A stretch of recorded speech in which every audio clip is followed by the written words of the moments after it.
Good morning, Vice. Morning, Mr. President. Jërëjëf na yow. maa ngi nii rek noo def nag. maa ngi nii alhamdulilah. naka yite yi. waaw it yaa ngi nii rek. Assalamualaikum. Waaleykum salaam wa rahmatulah. Mawbe. Salaam. Ya, jarama de. Njaaraama no way. Cuma kau nongi jam. Alhamdulillah. Yo, misalnya saya yang kaya salminama. Nafio.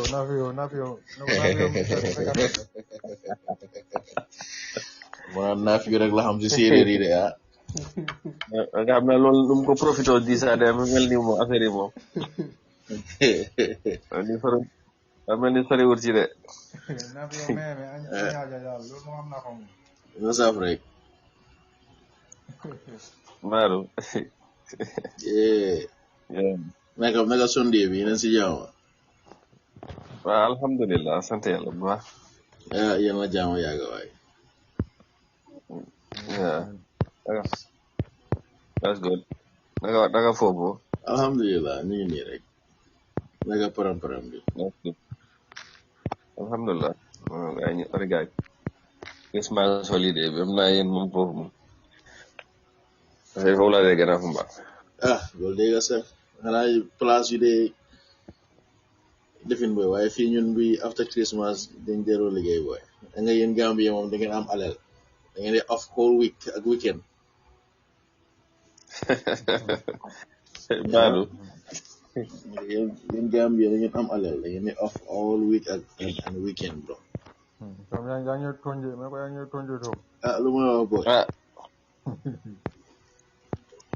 Xanaa loolu moom xanaa civil servant yi ñoo see gën a enjoy wala ñoom ñooy enjoy loolu sare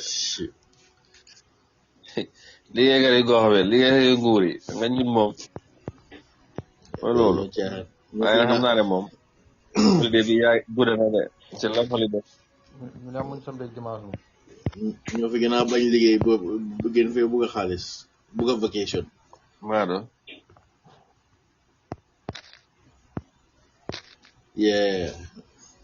bismillah. loolu moom am na moom leen dëgg la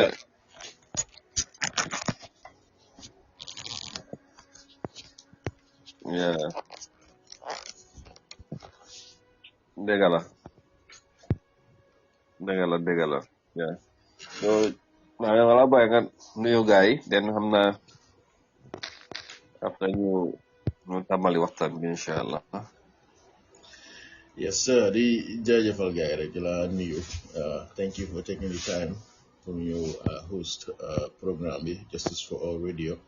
Foog naa Justice for All Radio lañ ko war a ooyee léegi sax.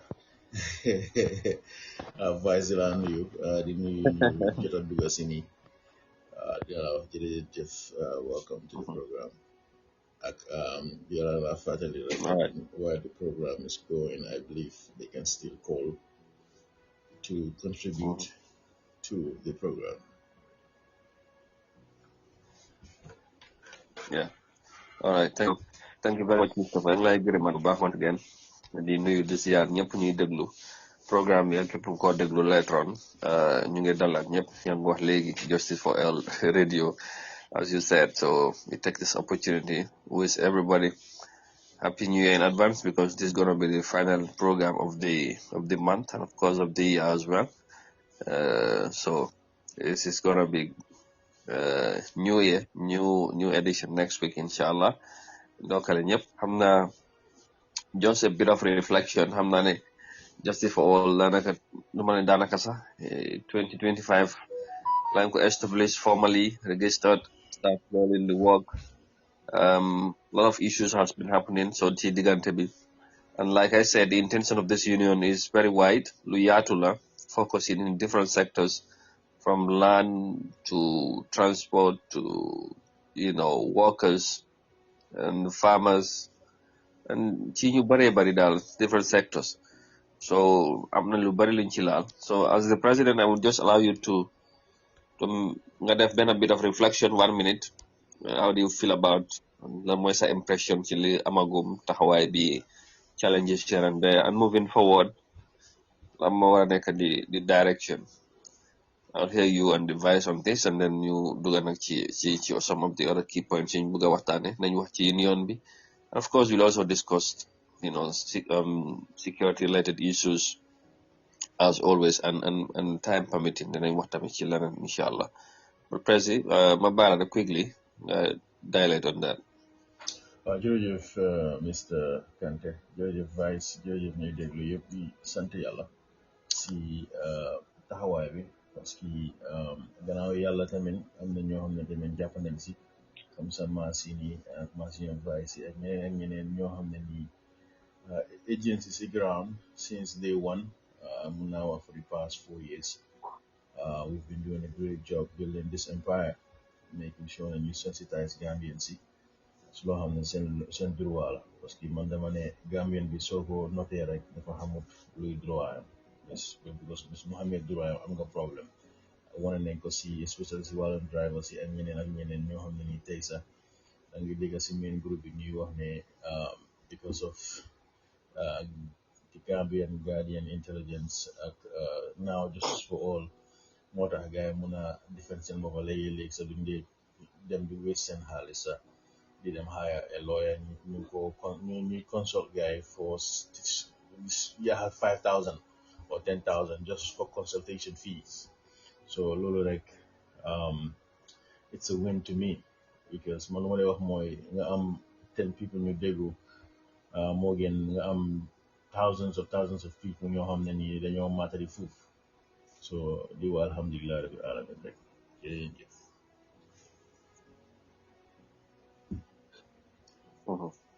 All right, Vice, anything ci loolu?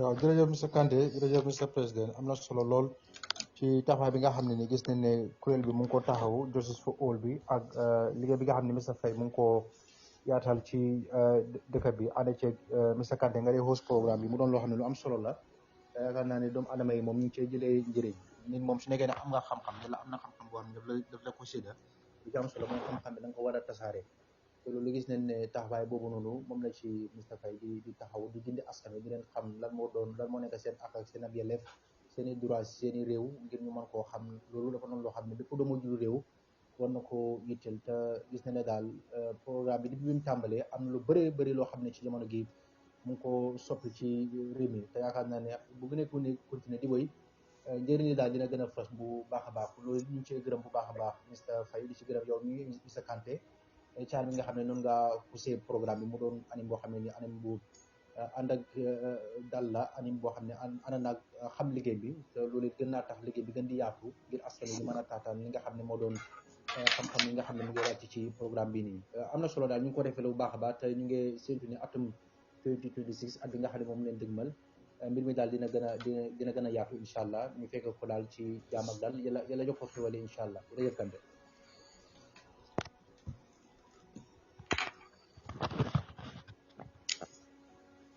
All right, thank you, Mr. Sen.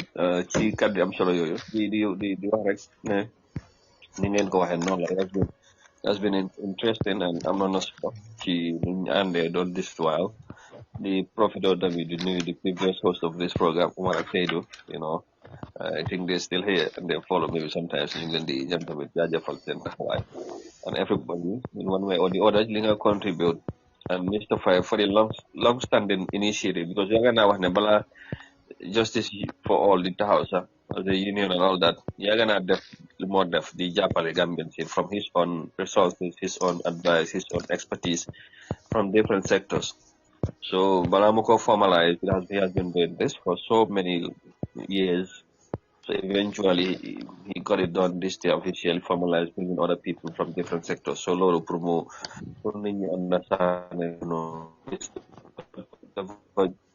just get up this year or this last month or a few months ago I will do this lim yaaga def la and everybody I think who follows him xam na loolu and I think that need to be recognized appreciate loolu tamit and ñaanal ko tamit yàlla jàppale ñu yëpp inshallah ci lu nekk ak yéene buñ am ci réew mi because it's all about the country and the people that's why we're here taking time ni discuss we deal with critical issues li tax nit ñi am seen yoon seen droit notel bi ñoo wax loolu tam wàññi ko ci dëkk because it's pretty much too much. So thank you very much and greetings to everybody ci nga xamante ñu ngi déglu, and we will now get into some key points yi ñu bëgg a waxtaane tey regarding the union and like I said security. Kaaraange dëkk bi tamit dafa am solo, am na yenn yi xew ak initiative yooyu yëpp mën nañ cee ñëw. So once again thank you all for joining us. To start with dañ wax mbiri operation bi nga xamante ne operation foreign garage bi union ñi conduct ci alternate jile Mr. Faye ñu bari xëy na dañ doon dañ doon yaakaar ne mbir mi dana bari coow wala jàppante xeerande diggante ak police yi, but eventually loolu amul ba tax na sax ñu ba driver yi ñu bari waroon a génnewuñ ko noonu, but fexe ngeen ba despite amuleen permit, you know, and also danaka gis naa ne fexe ngeen jàmm daal am ak dal, you know, loolu nag xawma ban jàngat nga ci mën a def and lan lañ ci war a mën a jànge as Gambians from operation bi nga xamante ne def ngeen ko, no arrest, no clash, no confrontation between you and the police, and even ci yi nga xamante ne ñoo nekk ci garage yooyu noonu. waaw jërëjëf xam naa ba ma dugg si loolu maa ngi bëggoon a mention Omar ak ñoom Seydou waaw Seydou waaye di wax gars yi jërëjëf ñooñu tamit bokk nañ si programme bi since day one ñoo xam ne nii danañ seen rôle very well bokk nañ si operation bi in so many ways. So maa ngi jaajëfal gars yi fu gars yi mu ci nekk right now di jaajëfal gars yi yàlla ibbi leen ko chat amiin yaa rabbi. loolu weesoo si sa correction bi ma ñëw fa xam nga àdduna dafa nekk loo xam ne nii soo xee dara da nga xam si li nga xee da nga xam si li nga taxaw te xam nga ñun for so many years, for centuries as you say in Africa, especially Gambia to be precise, dañu wax ne nguur doo ko xee waaye soo ko xoolee ñu ñooy nguur ñu fa nekk dañ leen ko jox pour ñu mën a yel ñu dëkk bi understand nga just like kilifa si kër rek kilifa si kër moom loon nit ñi waaye dañ la jiital fal la pour make sure ne nga doxal loo xam ne nii it will be in the best interest of the family. So waaye da ngaa gis ne ñun ñoo dee create ñoo xam ne nii ñoo dee ñoo foog ne ñoom ñoo moom suñ luwaa ñoo moom suñ dëkk yi te for the past few years or decades du dee xaw ma like recently ñoom gala bu gaa yi génnee dañ génnaa doole moo tax bu njëkkee ñëw General Transport Union ñu ngi fogoon ne ñun dañoo dem di taal fu na comme ñoom ni ñu ko defoon before dañ ko ne lu nekk rek soo waxee nguur dara ñun ñu nekk si nguur ñu nekk doxal nguur gi dara ñu bañ na nga war a génn taal ku no block président no when you do that yaa ngi jox gars yi yoon boo xam ne nii nañ mën a wax li ñoo nañ mën a def lu ñoo wax spin the story mun nañoo def nonsense but at the same time te ñëw spin story bi so da ngaa gis ne yow mi am dëgga sax duñ gis sa dëgga waaye soo leen dumee since day one lu ma dee wax ne you beat them at their own game because game bu gars yi def mooy dañ di laaxaw si gannaaw luwaa bi comme kilifa bi laaxaw si gannaaw diine gi rek pour you know to protect and cover whatever interest that they have so mbir mi noonu la rek te Gambians su ko nañu jàngee si lii soo xamee sa droit soo xamee sa yoon yi nga jaare instead of yaa ngi làmbatu rek yaa gis ne bu soobee yàlla na la ibil dafa rek ñëwloo pour naxaate tamit xam nga loolu is very important because soo ñëwee pour naxaatee su ñëwoon tey di politicize suñ movement wala ñu ngi def loo xam ne nii parparul la ne da ngaa gis ne it will be easier for the current administration to use it and spin it and shut us down. Well, right now they cannot do that because ñun lu ñoo def ñu ko def si yoon yi rek teggin ak si yoon yi luwa so moo tax that day even though because dañ dee wax ne soo amee xaj yu bari sax nga dem robi te xaj yooyu ñemewuñ moo gën naka it's better nga have less xaj yoo xam ne ñoo dem roba ñu effective efficient da nga am xaj yoo xam ne ni dem nañ robi mënuñoo def dara so ñun lu ñoo def dafa defare lu ñu dimbale tamit dafa nekk loo xam ne ni comme ñu commencé programme bi network bi lu ñu yaagaa bil la so we are always one step ahead of ñoo xam ne ni ñoo jëm a try pour not basically. All right, very important, and of course yaa ngi wax very key point ne you know Gambians yi am na lu ñu ci war a jàngee and I hope ne like wax na li ngeen approach the operation and nothing more of a confrontation am na ci, but as a union, as a leader, as a group, yéen tamit lan ngeen ci jàngee overall with the way and manner you can approach the situation, and eventually ngeen génn ci without no havoc or hiccup here and there. Loolu tamit foog naa there's lessons to be learned from your end, and especially yaa ngi wax ne sax ñu yéen ay driver yi because of xëy expectation bi ne confrontation dina am tax na ñu génnut naka ngeen gisee loolu tamit.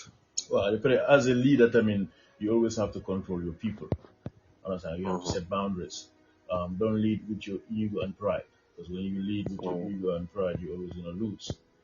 Because Nepla your ego and pride. Because that day's director Drame did a great job controlling the situation because the drivers were angry. They go on but still we reminded them you shouldn't buy losses and constitution can do break law. Understand nga? I'm got ego and pride more than anybody they get in trouble. More than police maximum Sarah. I don't know if you remember that that police officer, PIU officer who don't know illegally arresting people. Understand nga? Because versus officer who engage on that Yankuba Dabo at Banjul headquarters. You see the difference there. Understand?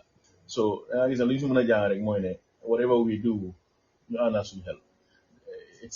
It will be a different story. It's not yet. I understand that part. Mom, you have every reason to activate whatever license player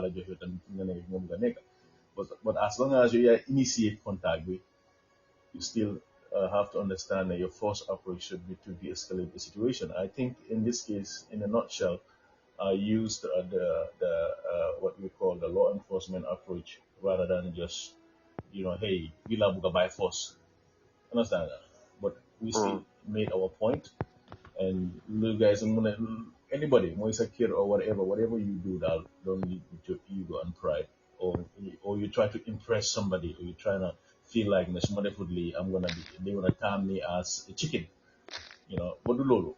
It's good to relax, and that's how we keep winning, and that's how we're gonna win, inshallah. Interesting.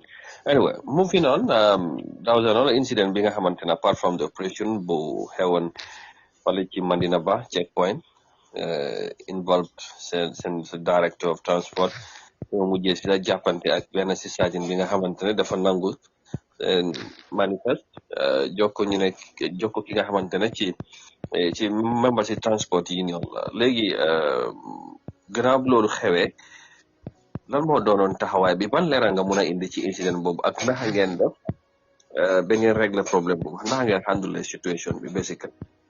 Well, situation no, it's a about it, right? Parce que I'm going again, so in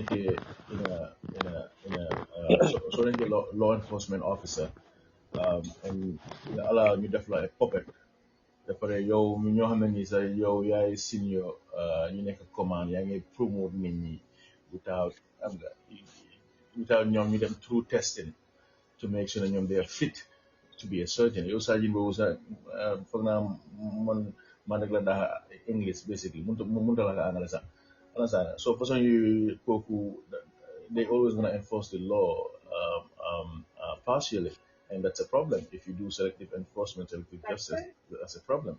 And in this case, Koko Hamululu Abisa, because he had no right to even interfere with our manifest. The only thing he had to do more check manifest be confirm bagage niggas motor and mobile motor with them. But because they wanted to play games that they knew each other, because in their company for Nyoma General Transport Union, so members it was around 2 a.m. Read manifesto, manifesto just for a member of General Transport Union. Because Kobumago had a manifesto valid. Understand? So the problem in you. So that morning, that early morning around 2 a.m., approximately 2 a.m., Director Drame, them na fufunono, obviously things got heated. We were always respectful. Our first approach is to de-escalate, because I was on the phone too. I even talked to the officer, Mohamudon, because then collide manifest me, he was playing games. Killer for your guy, okay, Monica, I believe the station officer of that police station, I believe, according to what they said, man, they regular for naked. So 2 a.m. boobu noonu léegi ñu ne driver bi ne ok dafa si zone driver bi particular service mooy license and stuff, and we had to let him know that he had to give him the like his license. So mu joxo ko ñu ne driver mu dem ñu ne régler affaire yi. So gars yi play games, and I believe things got heated, and obviously we had every right to stop the officer. And Director Drame, excuse me, what he did was Musis Tahasi Kanamira, Musis Chai, you're not going without our manifest. So yalla def yeneen officer yoo xam ne nii they try to calm the situation. We were there till around 4 a.m. Kii ñëw MA ñëw mi ne moom joxuñ ko manifest. So they were playing games. And then obviously after that bu officer bi waxee ne ñu file complaint, and I told him I told her that we were going to do that, and we did. So why are we going to pursue this? In terms of responding to General Transport Union, because we told them that we will always respond. So manifest, they could 1,000, whatever, 500, and moving forward, we will sell our manifest 100. We're gonna flood the market, and then we're gonna follow up next week, inshallah. Them buying your headquarters, and the reason why we're doing that, we're not going there to beg them. We're going there to let them know the situation. I personally reach out to some of the members, excuse me, let them know about the situation, and majority complain number of it, and they haven't responded. So we're gonna go to Banjul just to have that on record that we did this, and the next time if it happens again, whatever happens, and then we go to court, because police in court, see, because so they may court your officer, you're gonna need to articulate why you did what you did, and in the process, Susigano or Nuregos or whatever, nothing will come out of it, because at that point he unlawfully executed his duties. And Nahangajile manifesto jamu go just a civilian. So that clearly you are showing that you're above the law, and nobody's above the law. And in the law, we have every right to protect ourselves, especially how many unlawfully execute their duties. They need to know that, and that's what we're gonna do. We are not gonna back down. We told them this. We are not gonna be bullied, and we definitely are not gonna be nasahal sibir susunlige. So issue we then pursue to the dot, inshallah. All right. Just a quick one. Bala my invite. Hinama mailanga nando tuti. You know. And then proceed. Just quickly. If you're gonna, because interestingly, before this incident, it happens the president of the Gambia Transport Union, Suma Jalwat Omar, one basically mu ngi wax ñu fexe nu I'm not going to union. So go ahead. So where's my German you know mu daw jawar ñaar yi naka lañu fexe di am jàmm ak yooyu before incident bi. So gannaaw loolu incident bi am na foofu ci Mandaba, ndax loolu tamit du yaaxal dara ci relation bi, because like mënoon nañoo xaar ne waxtaan am be understanding am ak yooyu, but léegi lii am na, ndax loolu tamit ni ko gars yi di waxee du gën a ñagasal affaire yi.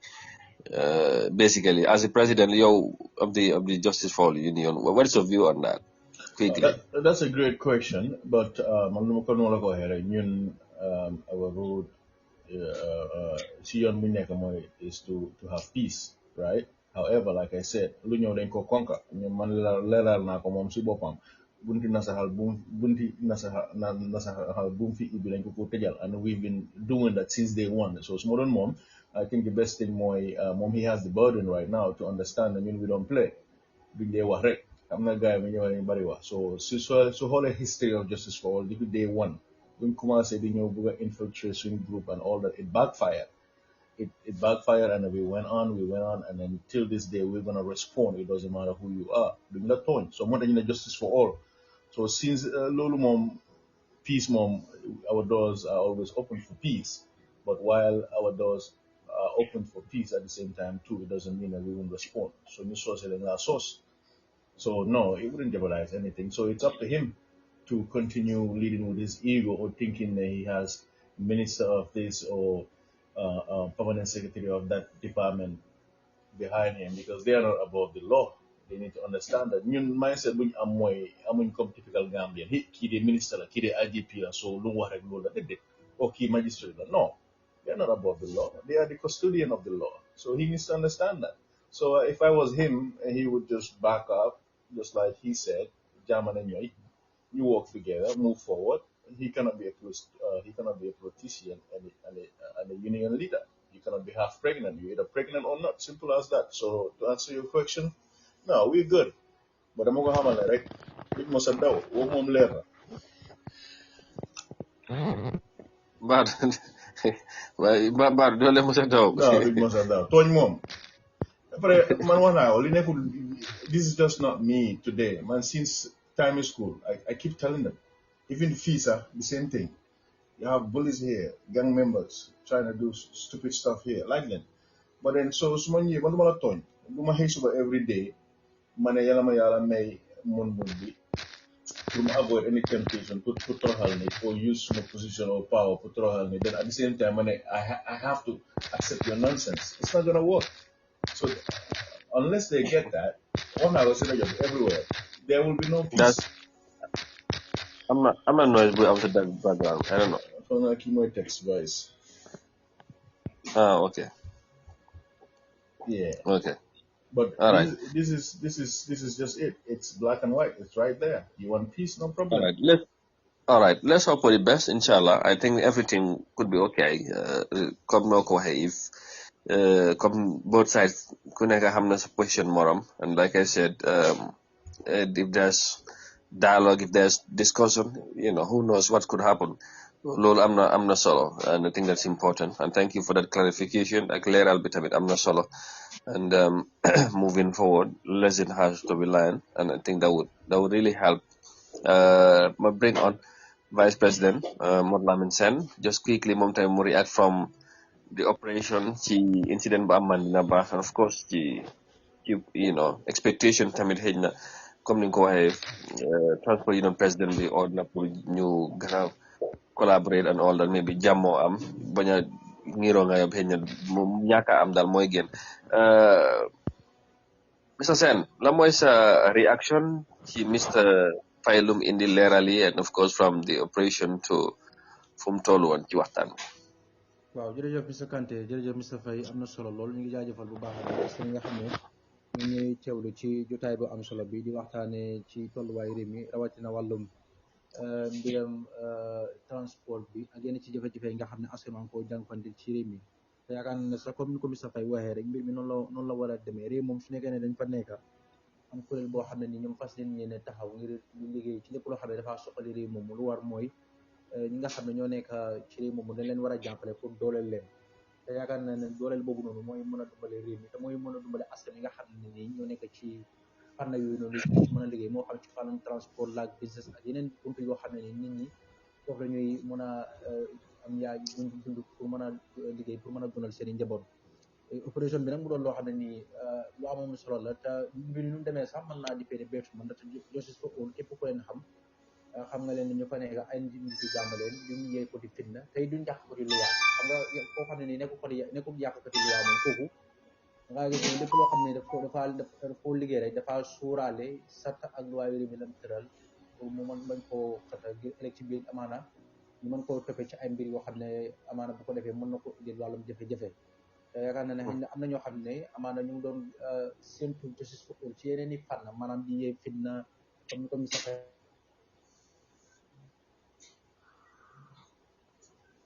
network am bi waaw loolu laa bëgg ma fa ne man suma bos la sax waaw léegi network bi moo dem donc waaw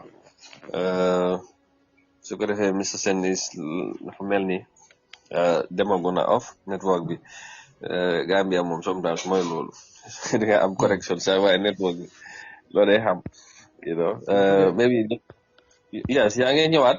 oh sorry network bi la moom wala po exactly waaw ma jégalu comme fu ma nekkoon noonu rek comme ci jamono bi ci taxawaay bi nga xam ne moom la kuréel bi taxawu ci lépp loo xam ne dafa aju ci wàllum doomu adama bi ngir akam ak yelleefam ngir ñu mën ko war a mën a jox ba mu sëkk te yaakaar naa ne bu nekkee ne loolu gën naa continuer di wéy rek lu bëree bëri amaana mun naa ci dëkk bi xëy na tamit am na ñoo xam ne ñu ngi jàppoon ne comme kuréel bi ñu ko taxawal wala nit ñu ko taxawal ay yeeku fi ne leen wala dañ dikka pour gën a nasaxal wàllum transport bi di ko ñàkkal fayda ak yooyu noonu waaye gis ne loolu yëpp amul ci kuréel bi saa buñ génne rek dinañ génn ci génnin boo xam ne ni dina nekk ak génnin bu gën te génn bi li ñu ko defee mooy sata ak lu waaye bi nañ ko tëralee noonu nañu liggéeyee mu doon loo xam ne ni yaakaar naa loolu lu am solo la te bu nekkee ne comme Gambia Transport Union ci jamono gi ñoom fas yéene ngir oote ngir wane comme affaire bi nekk bennoo loolu sax yaakaar naa mooy lu war te mooy gën ci réew mi te mooy gën ci Gambia Transport Union te mooy gën ci képp koo xam ne dafa taxaw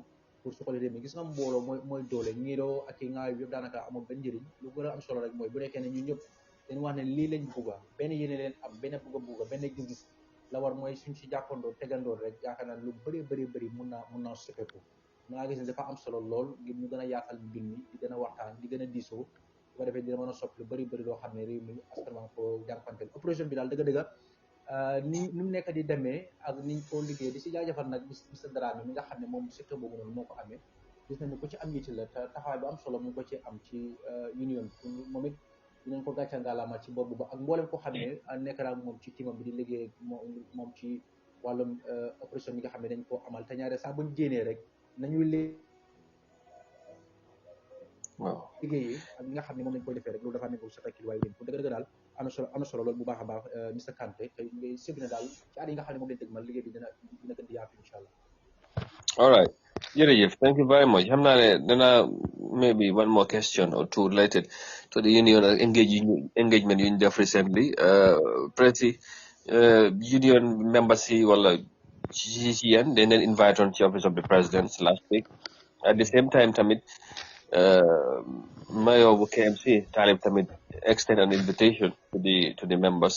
Ñaar yooyu yëpp amoon na waxtaan amoon na diggante yéen ak kilifa yu bëgg nañu xam lan moo tukkee ci ndaje yooyu ñaari ndaje yu am solo yooyu lan lañ ci waxtaan ak xëy na ban angle ngeen jël pour ngeen maybe bëgg am beneen taxawaay ci mbir moom wala lan ngeen ci taxawee woon pour gis ne loolu sotti na ci ni ngeen ko bëggee woon.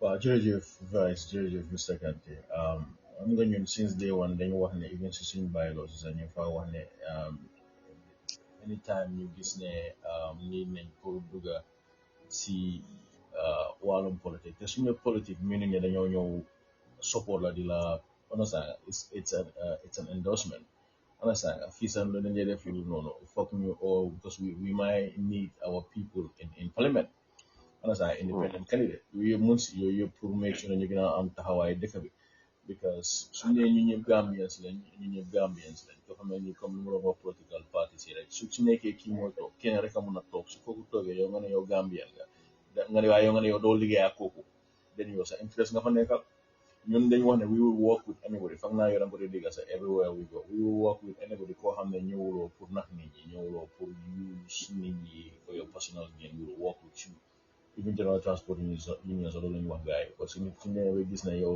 agenda yi ñoo dem yow mooy obviously it should be uniform it should be something loo xam ne nit ñi ñëpp dañ si war a taxaw ne ak yelleef nit ñi nga ñëw nga ne yow da ngaa yoon doon we have a problem I think Talib sax loolu lañ ko wax Director Dramé did a great job foofu noonu wan ko ne ñun duñ ko jay duñ ñëw di dago te balaa ñu ko endorse foog mu nekk ay member of this union because ñun dañ wax ne ñun we are gonna get involved in politics yoo xam ne dañoo dem di fa andi xaaja aussi diggante so president office bi moom dañ fa demoon regarding these foreign vehicles waaye xam nga everywhere you go dañ dee ak ne ñoo xamul li xew si dëkk bi total in denial waaye xam nga tamit doo fa nekk di wérante da ngaa bàyyi gars yi rek ñu wax so waxtaan nañ chief of staff mais dina taxaw si mbir mi nu mu gën a gaawee because clearly ñun lu ñëw wax it's reasonable mu ne ñoom information bu gars yi amoon sax it's different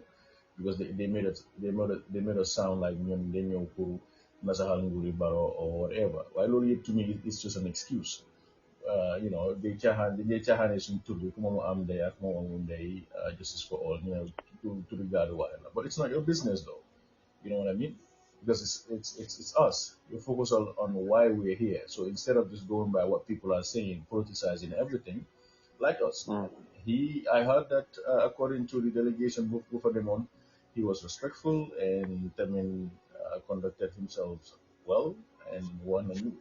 te foog naa moo waraloon after ñu dégg General Transport Union seen members yi président mu génna mu wax ne ñoom léegi nguur nangu na so noonu laa génne waat wax ne non bàyyi yëf yi monkey moo taxoon ma génne wax ko mu bàyyi yëf yi monkey walk baabuñ cop understand because léegi ñu ko liggéey so dem na ñëw na daal am nañ good am nañ meeting boo xam ne bu it was promising te gars yi ñu nañ si taxaw so dañoo mayaat gars yi the end of month ñu seet naka la su gars yi lif na tut ñu created another door boo xam ne ni na make sure ne foreign vehicle yi dinañ génn si suñu dëkk bi dañ si génn si ñi aussi na ba dina nekk si yooni loi ak si yooni yor ak teggin because election mu ngi ñëw après not only that time yow nga ne su nekkul affaire election sax yow current administration create those jobs for people ñun waxuñ ne yow you are corrupt waxuñ ne we have a problem with your administration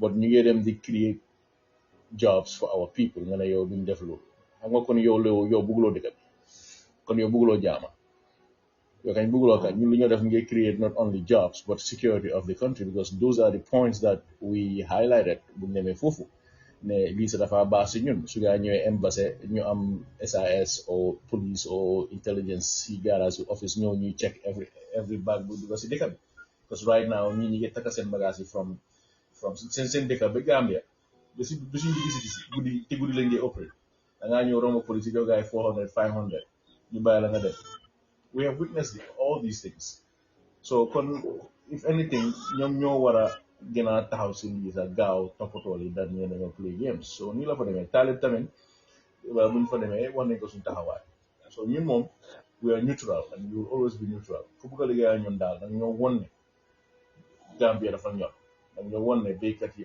especially secteur suñu boot yëpp dina pare pour taxaw a xeexaa ñun ak stop natal si dëkk bi.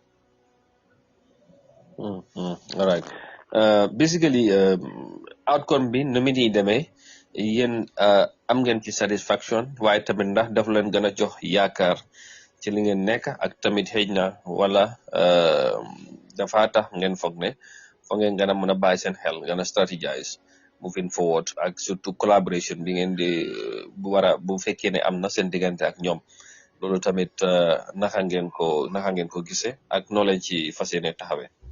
waaw xam nga loolu laajte bu am na solo trop am glad ne laajte nga loolu sax parce que li xew mooy nit ñi like for example General Transport Union ñoom ñu ne ñoom nguur la ñoo àndal su am na yeneen su nga bëggee def ñu ne nguur kon du si ànd nguur déglu gaay demoon na to some point sax one of the executive members wax na ma ne mi ne man dama réew dama yabaare moo tax nguur du ma oowa nguur réewoon nañu ana sanga so loolu moo ko won ne nguur dofuñ ñu nekk si nguur bi dofuñ xam nañ kuy dogo ak ku du dogo ñun waxuñ ne duñ liggéey yow waaye dañ ne dañ koo teg si yoon ana sanga you respect me I respect you duma la compromise duma compromise but I have a duty and responsibility to protect the integrity of this union ak people ñu ma fal ñoom seen job ñoo ñu protect the integrity of their administration ana sanga so in order for this to work we have to respect each other buñ ñu taalalal loxo ok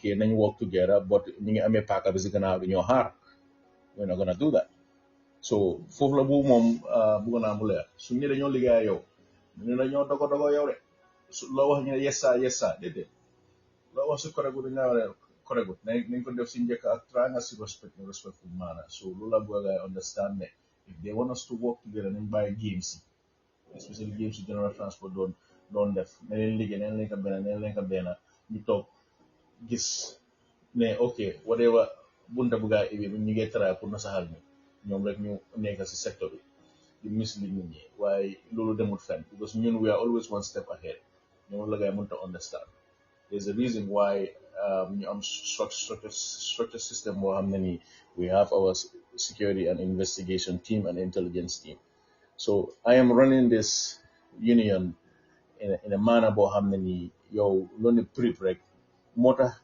su ma noonu ñoom dañu war a gis ne suñu ne prip rek balaa 24 hours bi jeexee ñoo respond so de mooy mën a woon gars yi ne ñun we are always one step ahead xam nañ fi ñoo jàppee gars yi ak xam nañ fi ñoo xaar gars yi ak xam nañ seen next move te bu soobee yàlla we are always ready so ci wàllum nguur to answer your question It has mutual respect. You give All right. respect, you get respect. Simple as that. All right. Thank you. And before we move on to Wallo security, I just allow Vice President Mr. Sen Montemo react to outcome nyari meeting yoyu with the Office of the President and with Mayor Talib. I forgot to ask, I don't know whether is you met Talib as the mayor or Talib as a as a politician of UMC, but maybe don't worry. Talib is Talib anyway. But Vice, quick one. Lan mooy sa response reaction ci update bu Mr. Faye joxe ci ndaje yi ñu amee ak the president of the office of the president of course basically and Mayor Talib Bensouda tamit waxtaan nañ ak mu dégg nga the outcome of both meeting it has been fruitful ci ni mu ko waxee lan mooy sa jàngat ci loolu. waaw am na solo bu baax a baax Mr Kanté Mr Faye kon loolu dafa firndeel rek ne comme kuréel bi ci bi mu tàmbale ak tool yi nga xam ne mu ngi si doon judd ak yi nga xam ne ñu ngi doon dëkkalee kuréel bi fu mu dëkkut kon fu mu nekk nii war nañoo xam kuréel bi nan moo nekk taxawaayam bu demee bu nekk ne nguur gi dalal nañu naka doon ak ñeneen ci ñoo xam ne dañ doon ay borom nombal tànk dalal kuréel bi la ci mel ni mayo bi soo mayo Talib loolu da ngaa gis ne dina firndeel ni kuréel bi dafa taxaw ngir di yaatal ngir amal liggéey yi nga xam ne ni dina gën a soxali ci lépp loo xam ne dafa aju ci wàllum yokkuteeg réew mi kon loolu doon na loo xam ne daal dëgg-dëgg lu am solo la mbir mi noonu la war a demee sax ñi nga xam ne dañ doon ay borom nombal tànk bu ñu leen tànnee mu doon ab kuréel boo xam ne fas na yéene taxaw ngir di amal ay liggéey pour wareef la ngir ñu leen di yaatal su ko defee ñu mën a am ak ñoom waxtaan di diisoo ak ñoom ci ay kàddu di weccante ñoom ak ci xalaat su ko defee daal bu nekkee ne loolu mu ngi am mun naa indi lu bëree bëri ci wàllum yokkute comme daal doon na mbir yoo meeting yoo xam ne ndaje yoo xam ne rafetlu naa ko loolu te lii na warta gëj maanaam suñ ko def daal comme warta dem ci ay weer ak ay at yoo xam ne ñu ko amal nga gis ne suñu nee ne ñu koy mën a am ci ay time yoo xam ne daal du mën a gëj loolu dina gën a am solo bu baax a baax te dina gën a dimbale yu noon bi ci taxaw bi nga xam ne yu bi mu ko liggéey te leen li nga xam ne tamit lii dina ko daxalu da ngaa gis ne am na ñoo xam ne ni dañ jàpp ne comme justice for all bi comme rek ñun ñu le bàkkee ne doon leen nit ñoo xam ne dañoo rek pour di yaax ak yooyu noonu waaye bu nekkee day ci jamono gi gis nañ ne ay bon normal tànk ñu ngi dalal kuréel bii nii loolu da nga gis ne dina gën a mën a jox beneen i xar-xaram kuréel bi amaana ña ko daan xoolee ci bët bu ay ak di ko xoolee ci yeneen ñoo xam ne dañ jàpp ne kuréel bi loolu moo nekkoon jubluwaayam xëy na loolu dina tax ñoom ñoo xam ne kuréel bi taxawaayam du lenn lulul suqali réew mi doole réew mi jàppale askan bi nga xam ne dañ leen di doon di leen di war doole ngir loolu su nekkee ne sax mënut a dakar ak doole gi dina gën a mën a wàññeeku ci réew mi loolu daal rafetlu nañ ko bu baax a baax ndaje moomu mi nga xam ne amal nañ ko ci maakaanam jiitu réew mi ak mayor Talib Bensouda Mr Kanté. All right, thank you very much.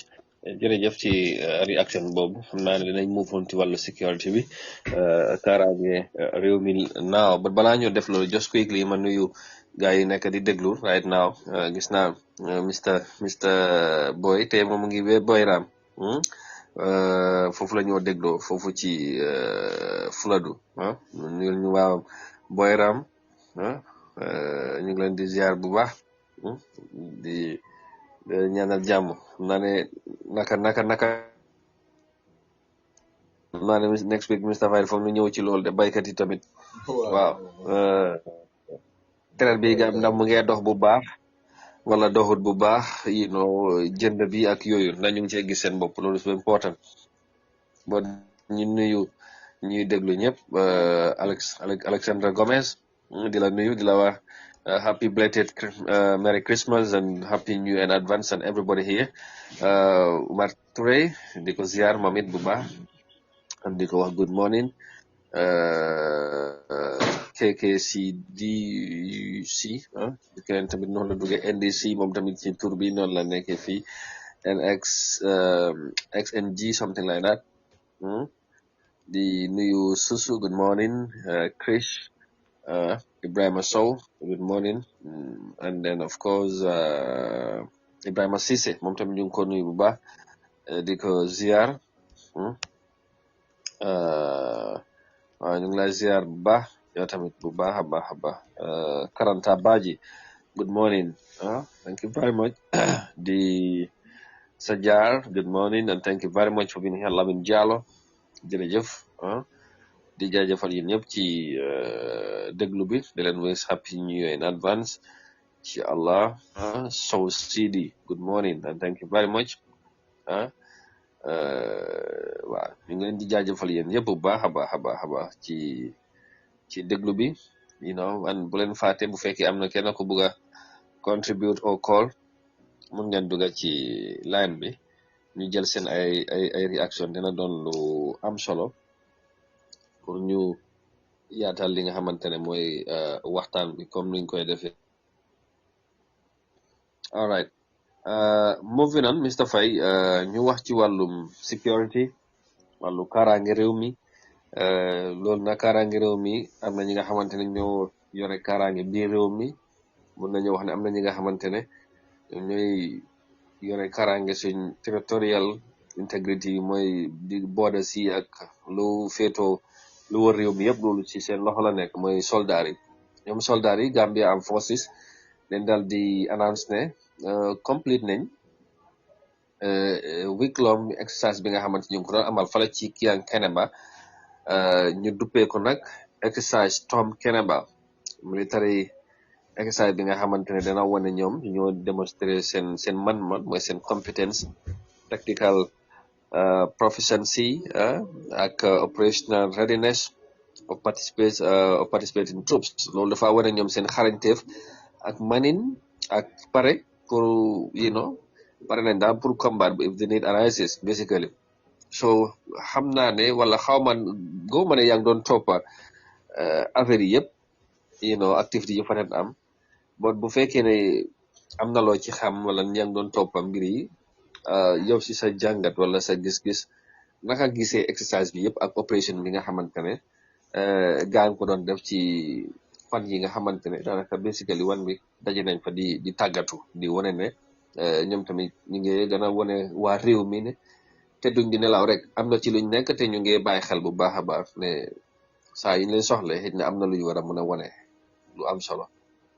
Well, jërëjëf Mr. Kante, security issues yi moom ñun we are always following that in the Gambia su ko defee ñu mën a xam naka la bu loolu weesoo ñu ngi jaajëfal gars yi di jaajëfal CDS Cham dafa mel ni foog naa yu ma daan wax few months ago like I think last year waxoon naa ko sa platform bi am naa dañ doon xaar mu yàgga su ko defee duñ ne waa ML du mu wax moo tax ñu ko def because the guy they talk there is no motivation in military, and this time though I am very happy. Look overall mooy gisuma fa benn tubaab gisuma fa benn foreigner. It's great because li xew mooy xam nga dafa mel ni su ma ñëwee sa kër like xam nga sàcc yi day xew yëpp yu bari mooy nit mu lay ñëw grand place sa kër o mel ni daf la bugg a onasanga next week nga xam nga ne dara réer na wala because mu ngi study sa mbir wala mu ñëw pour dimbale la mooy exemple ma joxee ma jox la loxo caama dama ñëw pour dimbale la waaye maa ngi nu nga bopp paaka si suma beneen loxo bi. And they have to understand that these people they come to our country to also gather intel because ñoom du ñu attack directly. What they do dañ dee sponsor comme ni ngay Burkina Faso ñu ngi ñëw def Burkina Faso ak yeneen countries yi. So you should intelligence guy gather about your in and out of your house. I'm also guy for fame for your source la. And I guess then go intelligence will be. So more is very important. So called the bunangu foreigners in will get involved. When you train one in them for how many mutual ground when you train on you. So it's very important in the flu. So I'm very happy. Them name difficult because practice makes perfect, right? Is that insane? So right now, even though there are, there's room for improvement, but bottom line here more than like I said, I'm very happy because Nick Mom, so negative def dara, that if nobody was eventually being a expert. Right? So for especially I like for guy analyze send analysis for how many they factored in the important way mini collateral damage just because munga protect nini at the same time and also sisa operations if nga ball ci nit ñoo xam ne ni okay collateral damage mooy suñu bëgg olof yi mooy ne comme ñoo xam ne ni bokkuñ ci xeex bi bal bi ñoo laal gaay understand things like that ñu dee si ñu gaañu si ñooy collateral damage so we have to put measures in place to minimize that su ko defee tamit di nga xeex bi waaye at the same time tamit so am collateral damage maybe 1 or 2 du ñàkk si xeex bi wa boobu like naa ko trop. So for followers and analysis it was great. It was really great. So All right. Yeah. So when I think you are pretty much satisfied and happy with the operation or exercise we guide def. This means not different worry, right? They should be doing more frequently of this, because apparently if you look at in other countries and whatever health, European countries, they invest in more in security, considering the geopolitical, crisis globally. I can see other countries gave recent security budget to billions of euros or dollars, and I wonder why. Because not a lot, I mean, as a country, I mean, nobody, but we should be conscious of ne aduna bi di demee jar nañu bàyyi xel suñ security bi, especially ci liñ def. So ndax mun ngaa xaar more of this ñu ko gën a def frequently, and also empowerment bi nga xamante ne war lañ ko jox soldat yi, particularly the Gambian forces, nguur gi def ko. Yeah, definitely, because all these millions that Lugard spent, see, Liyanka Faida Yini, America, Amul Harris. Understand? Why? So this is Amul Harris coming because they heavily invest in security. This is how they're able to control the world. Understand? Yeah. And this psychological warfare, right? And they have to understand it. Even that's another thing. Never want the undermine guy because one guy, this is good because so feel is come send bomb exercise bu guy wants the airport is so feel is but the point more in the young try. And that's the only problem I have more when they bring these people, these so-called foreign experts to know security, one your national security. But now you security malawa ban muta ngay take no call logge. Obviously man hamna ban muta mo unlock. Understand? Yeah. So Definitely. so suppose lo even season training bi we're gonna young us not trying to undermine them, but one day we are far behind. Understand the way they conduct the operation. Because security not gonna just military law or whatever. It involves sub law enforcement because you can enforce law externally, you can enforce the laws of the Gambia externally. So not internal security. So you have to understand how to approach these people. Understand? You have to understand that you have to bring in more ways. Modern ways of doing things, responding to threats, and understand that king is open and way. Also might have counterintelligence, right? Like for example, the reason why we are always one step ahead because of the fact that we have counterintelligence on general transport union. There was a time, sir, like I said, Director Drame, she meeting to raise a concerns. You want to go worry, like I said, feel like me, he me like after the feel like them. Look around more than they analyze their behavior, assess and anticipate. So based on that anticipation, when you want to guide if you really know that. So da nga gis ne loolu tamit nga ko sóoraale bu baax not only ne rek rebel lañ xarama dem who knows amoon nañ drone yoo xam ne ni mun si kaw ñu ngi gis ne da ngay ñëw si gars yi amuloo nax gars yi am nañ def nañ yenn sensors yoo xam ne ni like maybe 100 meters or 200 meters yoo xam ne ni soo leen naa jege si rek dafa alert gars yi because yenn sensors you cannot see them, right? Come on right now. I think I'm not Kumajayan use as he members. I have those at my house. I have different kinds of security system. But I know maybe 15 meters already now I'm not a market. Right? Would have my job enough time to prepare. So all these things needed to be considered. Not only my army, my federal, but not sura nga na ñom tamen sa analysis nga def ñom tam ñi am keneen ci biir koo xam ne nii xam na how you guys gonna respond.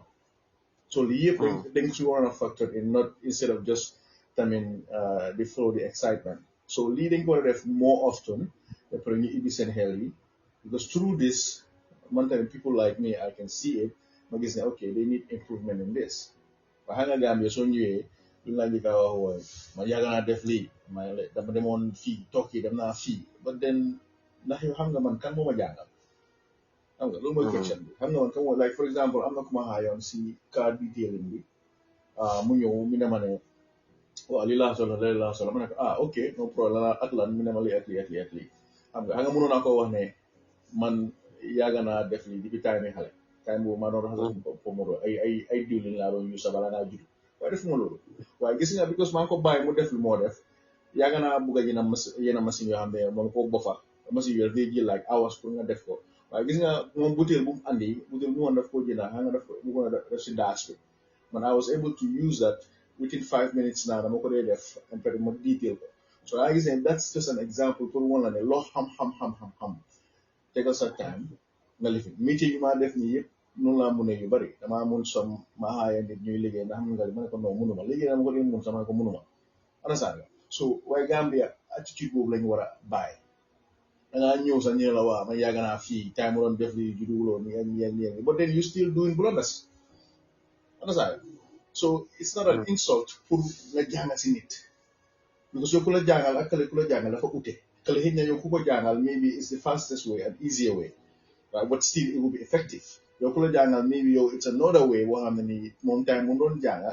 security time boobu noonu is na nga oo mbaxal this is a different ball game so su gaa yi ibbee seen xel yi daal I guarantee you ne we all work together ñu bàyyi fi kan moo njëkk a win kuy ut tur ak ku dul ut tur understand nga because of the fact ne yow soo nangoo nit wax la dara dañoo wax ne that's true because that's one of the problems that I've been having with them since day one da ngaa ñëw sax ñu la non ñun fii lii la ñun security lañ am na ko ne koo xam ne sax ma ne ko man I have a business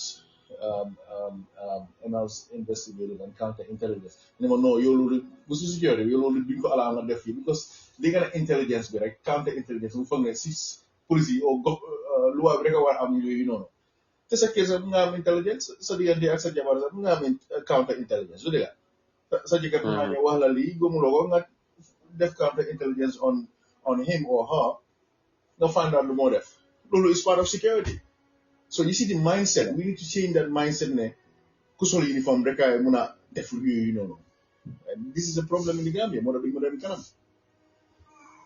Yeah, very interesting. Now, Mr. Fai, being a security-minded person, having the expertise and the understanding on how these things work, at Linga Gis the idea of and the unfolding issues here in the Gambia, ban advice ngay jox pour help the military level up pour ñu mëna yokk seen taxawaay and with the modern way of executing military operations because loolu is important yaa ngi wax léegi am na yi nga xamante ne liñ xam lu yàgg la since 19 or what ak li currently technology and the modern way of doing things they need to level up ban advice ngay joxe ci loolu pour ñu ngeen cee bàyyi xel. Advice margins and some of the things that I've seen more Nugai don't demonstrate is in analysis. I mean, mainly it's like from the book straight. Understand that? You can tell that Nulen to Babi Jangale, Mula guy they were more focused on trying to impress society because the cameras were up, right? But Koham security this was like a black and white kind of okay, instead of because situational awareness, right? Yeah. Comme being a military officer, daf ma gisoon time on train su ne def yële poil nii ni ma tëddee ak ne ma yow ni nga tëddee bi moom da nga waroon a bang sa tànka bi si digga ma ne ko léegi yow soo nekkee si heated gunfight ñu jam sa benn tànka bi how te nga xam ne yow loolu rek nga moon how you gonna lift your leg and cross it over to the other leg. You get what I'm saying? So, for la because the way they train, nearly regular. And when it comes to security, government is so young karate. I'm not young karate. I'm not young do on time for death karate. No. You're gonna fight for survival. So, lula boy, I mean, buy some help ne you create system because so you training one out of the guy, ne couldn't just put train for the cameras, near def, right? But when you train, I mean, put one, if you already make sure the hell at bubah balanganyo in your lab, because this is how we are. Come America, I mean, when you see Americans training, damn, I'm not gonna mess with these people, right? It's another form of psychological warfare. But since you train, they are attacked because let's say in that case, if you this young them sing right? You need to have sensors. This thing you need to I'm gonna be able, right? All you have to do now, okay, suppress. I like the combination and the formation ne different commanders ñu leen a wax ne ok yow nga da ngaa suppress fire because suppress fire mooy comme let's say yow balaa ngaa setul kenn ku amee machine gun bi mu laa sos nga xam ne yow doo am time pour waaye mu laa distract pour ñeneen ñëw waaye tamit during that tamit ñooñu tamit mun nañoo suppress fire on them right and then not only that because of sensible su ne tira nañ xam ne ñii ñi ñëw si ñun ak lu moo li ñoo def mooy wala ñu am drone dañoo suppress fire so it goes both ways so dem xeexi daal xamal ne bàyyi xel tamit ki nga xel tamit am na leen so modern ways of doing things tamit we have to understand ne in this modern way we have to use drones more understand that because you have to also consider that you want to save your men right like right now si training bi suñ jëloon drone boo xam ne maybe drone boo xam ne ñu defa domi explosive yi nii right ñu gis ne ok ñi campé fii all you have to do rek yow ni drone bi rek dugal ko si gars yi soos gars yi ñu tas opération bi si waroon a jël all day save nga day bi within 30 minutes that's 30 minutes so boobu tamit is very important we start thinking like that instead of just taking all our men si àll bi to be slaughtered because ñaxi tamit suma waa yi get so there are so many things that we need to work on but as time goes on I'm pretty sure as long as we continue to do things in our way because ñu xam suñ ci man I'm very happy so I feel is we will still come back and do it again come serious with work we do it again until we perfectly know that but modern ways of doing things we need to invest in drones su ko defee mu dem gaara intel ñëw nga xam ne bala ngaa dem you already know what we're gonna find and not only that so suñ fire service bi tamit the same thing drone mun ngaa dem su nekkee safara am na yow balaa fire service bi ñëw yow already yëpp nga drone bi xool situation bi nga xam lan nga faa fekka so we need to invest in security ñu bàyyi di invest bu ñàkk a fayda yi après ko wax ñu ne waaw yow da nga against government te ñoom ñoo fa nekk ñoo leen fa teg lu nit ñi like for example that example in Banjul waxoon naa ko fi last week bu kooku ñëwee MP bi ñëwee wax about Barrow instead of mu ñëw mu ok mu ne ko ok yeah valid point dinaa waxaa ministre bi ñu seen naka la ñu fixé problème bi déedéet de mu dafa fa ne loolu saaga la yaa ko against mu génne di get defensive loolu lañu war a bàyyi booy definitely important jërëjëf ci loolu Mr. Sen ma bring on this our military operations suñu soldat yi ñoom tamit ñu doon wane ne ci ni ko Emel waxee léegi sipt li nga xamante ne mooy seen doxalin gën a gëm suñu boppa parce que loolu tamit dafa important especially kaaraange réew mi te ñoom dañ ci am solo lu ñoo génn bariwut waaye saa ñu génnee dañu war a génnee ci li am solo te foog naa ne lu ñu wane ni ko Mr. Faye waxee as a security minded person am na solo te kontaan na ci yow tamit ban jàngat nga ci am ak moving forward dafa mel ni ko Mr. Faye waxee dañu war a gën a mun a gëm suñu boppa bañ a continuer di rely ci ñu jógee ci biti because that continues to be a problem basically in all sectors ban jàngat nga am ci li soldat yi def recently foofu ci Kaneba. waaw jërëjëf Mr. Kanté jërëjëf Mr. Faye mu doon loo xam ne lu am solo la booy xoolee ci programme si nga xam ne nii ñaareel Mr. Faye daf ko dee amal yu mel nii daf ko daan faral daan addu mooy naka la ñu war a mën a def ba coppi doxin ba gis ne suñu kaaraange gi dinañ ko gën a ñoŋal ci année yi nga xam ne dina gën di mucc ayib bu ko defee kaaraange gi dinañ ko war a mën a gën di dëgëral yaakaar naa ne li nga xam ne jot nañ ko neme ko ci diwaanu Kaneba loolu mu ngi firndeel ne ci jamono bi booy takk der yi daal fas yéene ngir soppi doxin maanaam dem ci yeneen i fànn yoo xam ne nii ci yeneen i buntu yoo xam ne nii amaana dina gën a yaatal ci lépp loo xam ne dafa aju ci wàllum kaaraange biir réew mi pour loolu moo doon loo xam ne lu ñu ci mën a jàng rek mooy njëriñu xam-xam mooy su fekkee da nga doon koo xam ne da nga jàng nga am leneen ci xam-xam di ko fësal soo ko fësal da ngaa gis ne ñeneen dina ci mën a njëriñoo te ñeneen suñ ci mën a njëriñ suñ ci njëriñoo rek mun naa aar réew moomu ci wàllum kaaraange Mr. Faye ëpp léegi ci programme si nga xam ne daf koy def ci wàllum sécurité mbirum kaaraange ñu mel façon yu mel nii daf ko wax ñaareel ak vidéo yi nga xam ne ñaareel daf ko tasaare ci social media bi loolu dafa doon loo xam ne jàngat bu ama am solo la te yaakaar naa ne su nekkee ne woy takkateer yi gën nañu bàyyi xel façon mas Mr. Faye gi ak ñeneen ñoo xam ne seen xam-xam dafa màcc ci wàllum kaaraange dina gën a tax suñu wàllum kaaraange gën di mucc ayib ndaxte kaaraange ci réew moom bu dëgëree réew moomu économie réew moomu mun naa dëgër te réew moomu mën nañ ko séntu ci wàllum développement maanaam daal yokkute ci réew moomu pour mu am fa dina doon loo xam ne dina yomb waaye kaaraange gi ci réew su nekkee ne doon na kaaraange boo xam ne dëgërul réew moomu fu mu jëm kenn xamul ko mun naa tax business bi wàllum jula gi nga xam ne nit ñi dañ cee yëngatu di ci liggéey lu yëpp mun naa doon loo xam ne mun naa am jafe-jafe waaye ci jamono bi taxawaay bi nga xam ne moom lañu am ngir soppi doxit parce que foofu la àdduna bi toll àdduna moom su doxee da ngaa dox ànd ak moom wala jamono bu doxee da ngaa dox ànd ak jamono te gis na ne ci jamono gi ñi ngay jël yeneen yi jéego yu bees yoo xam ne ñi ngay soppi doxin ci ànd yi nga xam ne noonu la ñuy defee seen liggéey di ko jëflante di saytu wàllum kaare gi du réew mi mu doon loo xam ne war nañu gën a yaatal liggéey bi te di gën a yaatal li nga xam ne moo doon xam-xam bi te xam-xam moom du doy xam-xam lépp loo ko muntu utee rek loolu jar na ko su defee lépp looy def rek sa xam-xam war na si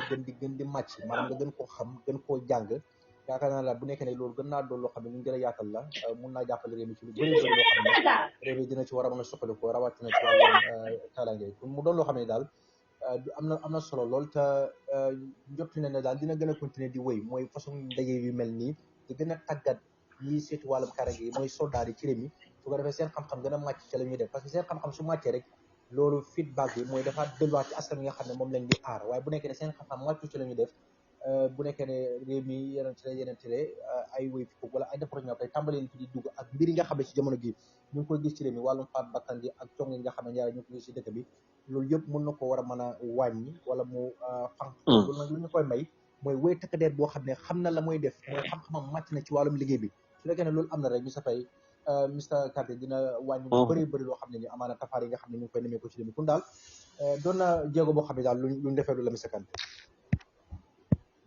all right thank you very much jërëjëf ci loolu am na solo dinañ desandi ci wàllu kaaraange from the military to the police dafa mel ni Mr Faye police yi kontaanuñ ci kàddu yu député bu Banjul North li mu wax xam ne bo Lamin Biba gannaaw bu président Barrow tontoog yaa ngi ko wax léegi dafa mel ni police yi tamit tontu nañ ko de gannaaw bu mu waxee ne moom dafa mel ni wàllu tafaar ak violence yi nga xamante ne mu ngi am ci dëkk bi ba am ñu see ñàkk seen bakkan loolu dafa mel ni ñu doon normalise dafay xew dara do ci génn kenn duñ téye kenn accountability am loolu nag foog naa ne police yi dañ ko ci tontu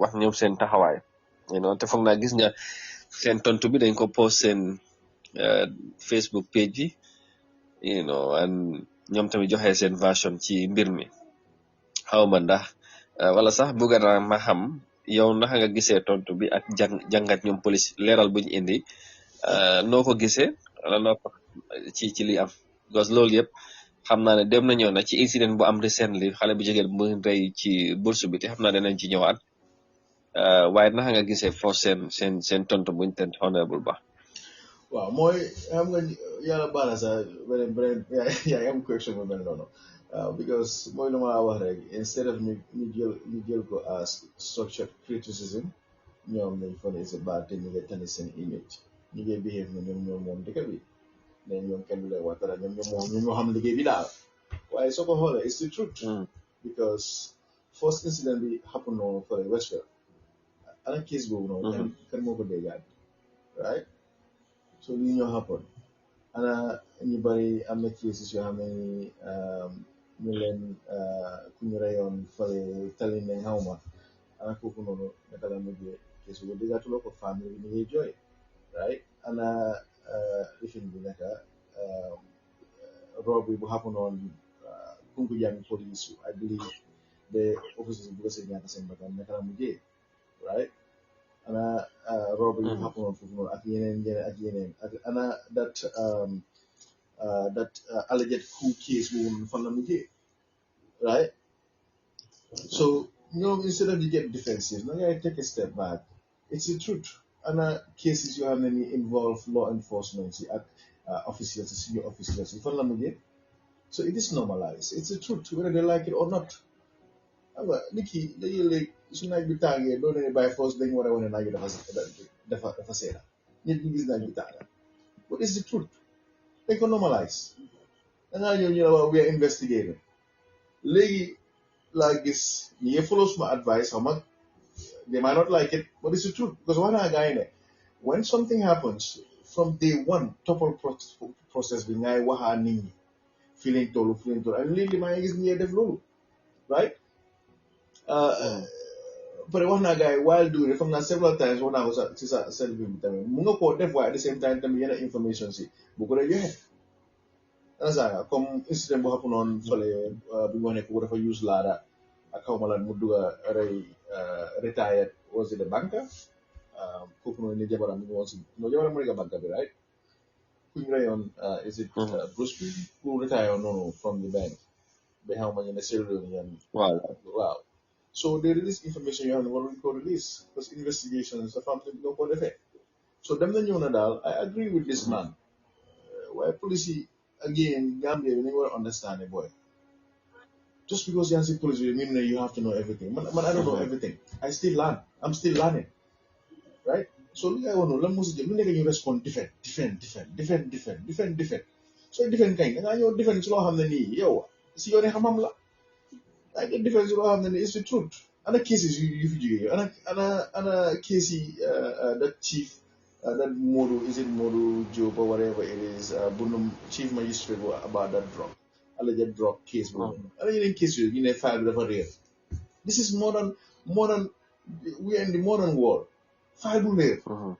You should have a copy of that in the system. The man a copy go you what? Whatever means you file really, right? Then came to do that. So all these things are issues you have that we need to address.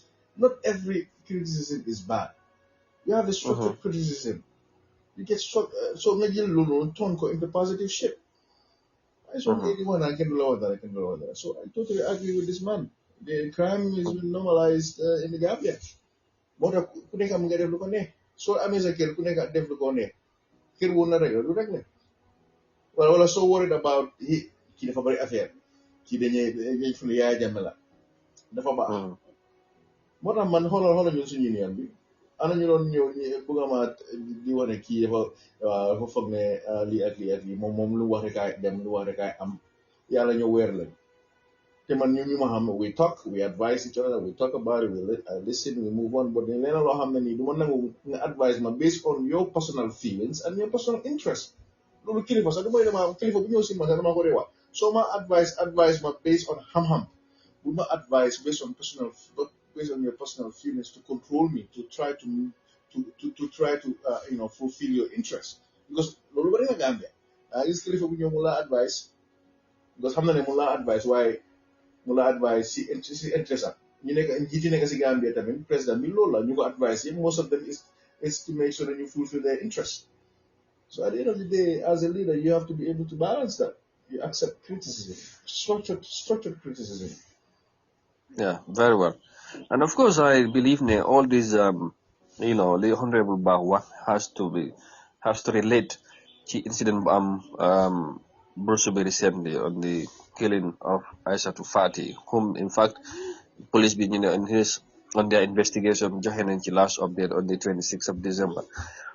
Di wax ne apparently amagu dara lu ci leer because they say they have been am na kenn kuñ ci jàppa interview the person and because there's a significant progress and the key witness of course mu ngi doon respond positively ki nga xam dañ kooku lañ jàppagu but what is more interesting ñoom luñ ci wax mooy following this development ki ñu wax ne individual of interest dañ ko oo laajte ko interview ko am statement investigators ñoom ñu ngi gën a verify information boobu noonu pour ñu review everything lañ am so dafa mel ni xaw ma ndax police bi dama feel ne dañ learn from previous incident just incident am na you cannot just jump onto somebody accuse the person wax ne moom moo def maybe te amuloo all tangible evidence because xëy na they are avoiding to make mistakes you amoon ci previous I don't know incident you am I don't know wala how but this one seems to be very slow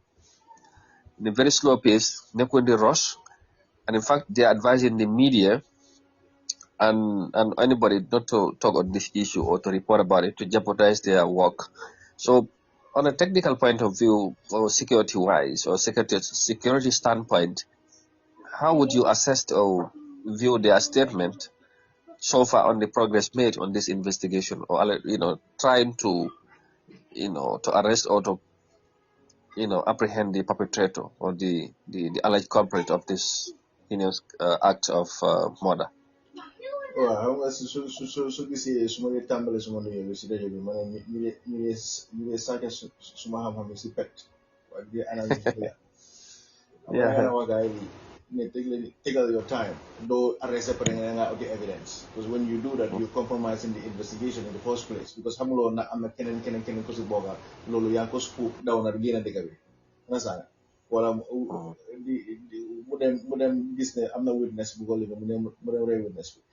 In terms of ni wane ni buñ public like publish whatever, they cannot do that.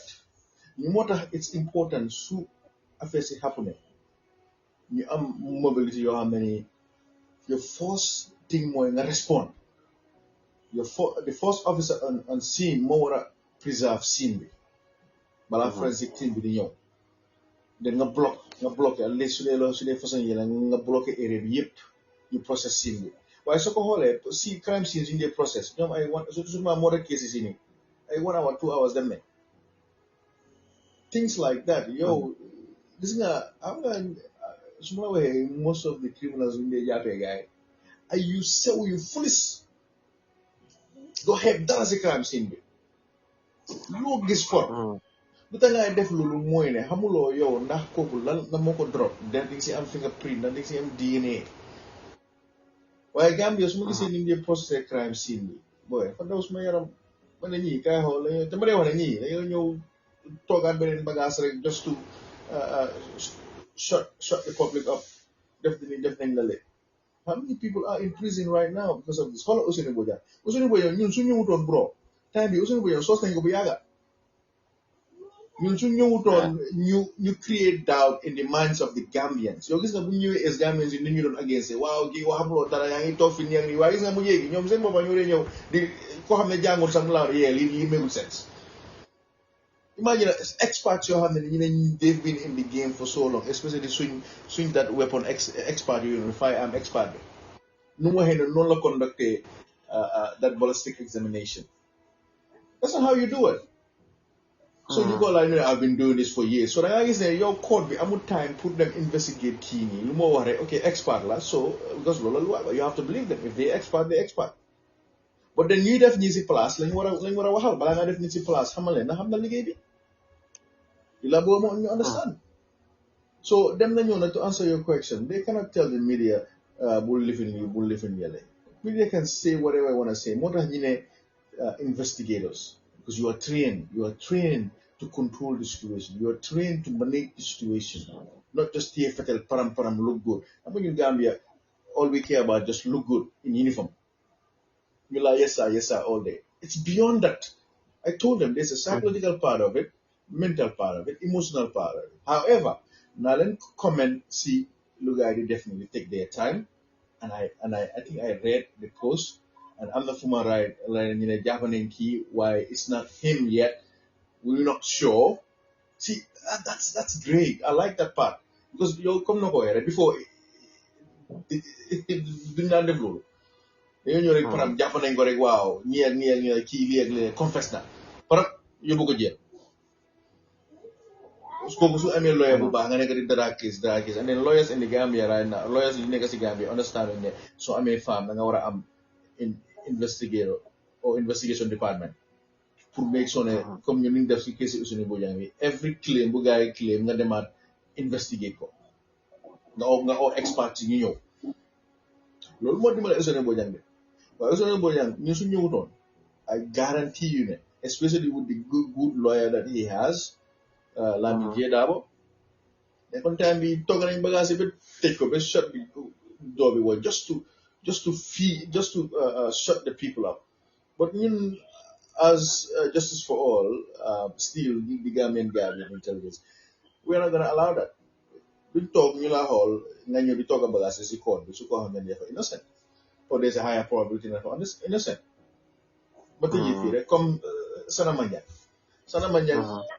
ñëpp ku wax ne mu fa woon ñooñu ñëpp di wax ne ñoom nañ fetal seen fetal so what sort of supporting evidence do you have to wax ne Sanamanya moom moo rey diw te ñale already wax ne ñoom ñoo fire te bu ñu doon fire dañ fire through the window xamuñ ñu nga xam ne kooku balan maa amuloo benn forensic evidence physical DNA digital evidence to connect moo tax ñu ne to connect him to the case. But I am glad that they are learning. It's great. su nit ki moom su defee lu baax da ngaa def na lu baax. Si lu gars yi di def ni lu gars yi di handle case bi I like it. They're not working under pressure. Seems like I said, they're listening because I told them the Gambia Police Force, all they do, they cannot work under pressure. Param. Fuck you, andi dara pour just shut the public up. They're like Superman. They have to stop every crime. No. I mean, the crimes you have many don't even stop for 80 years. 80 years, 80. Malawa 80, 100. I mean, you have many, you learn Japa fee from 80 years ago, and just crime. But DNA, but because of the fact that they process crime scene, you preserve that evidence, contaminating that evidence.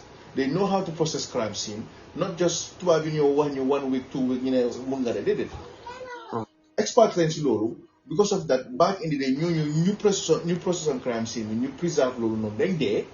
Why new generation of investigators wouldn't knew it because they have departments you have many, they are cold case detectives or investigators. You don't get what CDP because they have modern technology and stuff and what cases you create all this system. No so Gambia right now, they cannot solve every case. More than Nagai work public winner, Nagai by the one public winner, as police officers, you have to solve every case. They did. But then right now, you put measures in place. Swing the put generation visa, next generation in the justice will prevail. Yeah. Okay, that's a very interesting one, and I think being I'm not sure and I think this is definitely the way the police have to learn from their mistakes and new bite hell because like I have seen a shift of change and direction coming go ahead. They are taking their time. They seem to be under pressure, but hey, these are very interesting things you wanna jagat in a wider perspective, inshallah. But on a final note, Mr. Sen, time bijehna, lan ngay conclude, especially regards to the police update buñ joxe tonto buñ def honorable buñ tonto honorable ba lan ngay wax ci lolu finally pour ñu tej be next week inshallah. waaw jërëjëf waay sa kàddu jërëjëf Mr Faye am na solo lool mu doon loo xam ne ni rek comme ni ko Mr Faye jàngate rek mu doon jàngat bu am solo te ni la affaire bi moom ni la war a demee kaaraange moom su nekkee ne dañ ko séntu ci wàllum réew di ko saytu lépp luñ ci def rek nañ ko def ci anam ko xam ne dina doon anim bu gën te dina doon anim boo xam ne ni dina jëriñal réew moomu wàllum yokkute ak i njëriñ nañ koy defee nii daal na ànd ak professionnel bi tamit am na ci solo lool ngir di amal waxtaan yoo xam ne ni ak diisoo su ko defee dina gën a yokk lu bëri loo xam ne dinañ ko war a mën a saytu ci kaaraange biir réew mi réew daal bu nekkee kaaraange yi daal ñoŋ na baax na réew moom mën nañ koo dipene développement daal maanaam mën na faa yomb te da nga gis ne it askan wi dinañ war a mën a am jaatal pour mën a doxi seen soxla itam duñ am benn jafe-jafe boo xam ne dañ ko jànkuwanteel comme ci jamono bi taxawaay bi nga xam ne police yi jël nañ ko ci mbir mi doonoo loo xam ne daal dëgg rafetlu nañ ko li ci Mr Faye daal jàngat gis-gis boobu rek lañ ci am pour ñu ko rafetlu bu baax a baax xam naa di leen jaajëfal rek ci teewlu bi ak askan nga xam ne ñu doon teewlu jotaay bi di leen wax après ñu in advance ci noonu rek di jaajëfal ñi nga xam ne comme ci starting bi rek ñu commencé woon programme bi ba mbir mi toll fii tey parce que lépp loo gisee dafa am foundation parce que donc moom ñi nga xam ne ñoo ko taxawee ba programme bi tey mu mën a toll fii tey pour ñu ngi leen di jaajëfal di leen ñaanal fépp fu ñu mënti nekk ci àdduna bi rek yàlla dafa leen fa jàmm ndaxte seen taxawaay tey bokk na ci li nga xam ne moo samp programme bi ak liggéey bi nga xam ne ñu ko defal Mr Faye Mr Kanté bi ñu ko amee mbir mi tamit gën naa yaatu pour loolu ñu ngi leen cee gërëm bu baax a baax Mr Kanté daal lii mooy suma mujjanteelu kàddu maa ngi leen di jaajëfal bu baax di jaajëfal Mr Faye moom it jitteem ji koy yi nga xam ne am na ko ci réew mi dëgg doon na koo xam ne daal moom it ku ñu war a ñaanal la yàlla guddal fanam ndaxte taxawaayam ci réew mi moom doon loo xam ne kenn du ko natam ne Kanté ñu doon ne ñoo xam ne nii moom xam nga ñun mene ko ay xale la dafa baax sa maas gi nga xam ne nii ay senior ngeen ci mbir mi ñu leen di teewlu di bokk yéen programme loolu dafa tax ñu gën a mën a jàng lu bëri loo xam ne nii dinañu mën a jàppale ci liggéey bi pour daal mbégte la nga ñuy saxal daal programme loolu mbégte la bu baax ba ndaxte yow xam ne ne ndaaraan nga ci mbir mi te yàgg nga ci te doon nga koo xam ne daal am nga ci expérience bu baax a baax kon di leen jox digale daal ba beneen yoon incha allah jërë ngeen jëf. jërëjëf thank you very much Mr Sène kenn demoon nga des yow tamit jàmbaar nga definitely ci liggéey bi am na solo ñoo ko bokk rek you know ñu tam ñu ngi jàng still young in the trade but yàlla baax na thank you for the compliment da ñaanal yow tamit baax you know at bu bees bi yàlla gën ñoo dimbali ñun ñëpp Mr Faye thank you very much wishing everybody happy new year in advance and yàlla at mi indi moo xewal jaama yokkute you know and everybody and everything inshallah ci ñëpp ñi nga xamante ne ñu ngi bàyyi xel programme bi so on a final note ñu bàyyi la nga conclude and then you tëj ba next week inshallah with a brand new edition and a brand new year inshallah and hope things will get better and mu gën a yaatu inshallah jërëjëf bi sakante jërëjëf Vice di jaajëfal ñu jël seen temps bi dégg ñu throughout the programme xam naa ne toog déglu nit for few minutes a problem waxatuma 1 hour 30 minutes loolu rek means a lot di la wax jërëjëf ñu ngi bàyyi suñu xel rek lu ñoo wax nit ki mu change tamit ñu tam ñu bàyyi xel loolu because tamit dafa bokk si yarin bi soo gisee tey ñu nekk si système bi def lu ñoo def most of them si famille yu baax la lañ jógee waaye because of yarin bi ne lu nekk rek dañoo jël short cut so ñu jéem a try yar suñu doom yi pour next generation ñu frame guy in a way ne noonu lañ bëgg a comme ñu ñoo make sure ne seen doom ñu nekk système ñu nekk noonu ñu def noonu suñu doom yi mel noonu léegi noonu ngay ci ñe système bi rek so jërëjëf ci jaajëfal gars yi happy new year in advance. All right, thank you very much.